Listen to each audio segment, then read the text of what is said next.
కొనసాగుతున్న హైటెన్షన్ భూముల అమ్మకంపై విద్యార్థుల ఆందోళన. క్వార్జ్ మైన్స్ కేసులో పోలీసు విచారణకు కాకాని డుమ్మా 24 గంటల ముందు నోటీసులు ఇవ్వాలంటున్న లాయర్లు. తెలంగాణ బీజేపీ పదాధికారుల సమావేశం. సంస్థాగత వ్యవహారాలు, భవిష్యత్తు కార్యక్రమాలపై చర్చ.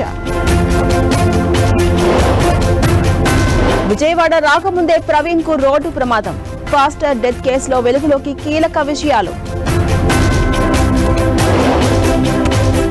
తెలంగాణలో బెట్టింగ్ యాప్స్ కేసు దర్యాప్తునకు సిట్ 3 నెలల్లో నివేదిక ఇవ్వాలని డీజీపీ ఆదేశం. అమెరికా స్థావరాలపై దాడులకు క్షిపణులు సిద్ధం. ట్రంప్ హెచ్చరికలకు ధీటుగా స్పందించిన Iran. Myanmar, Thailand rescue continue. శిథిలాల కింద చిక్కుకున్న వారిని రక్షించే ప్రయత్నం.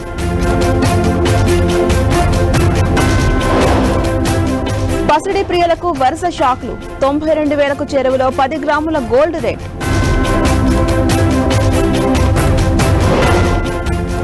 దేశవ్యాప్తంగా రంజాన్ సందడి.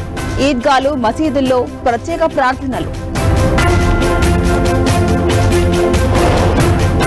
తెలుగు రాష్ట్రాల్లో దడ పుట్టిస్తున్న ఎండలు. వడగాల్పుల తీవ్రతకు అల్లాడుతున్న జనం.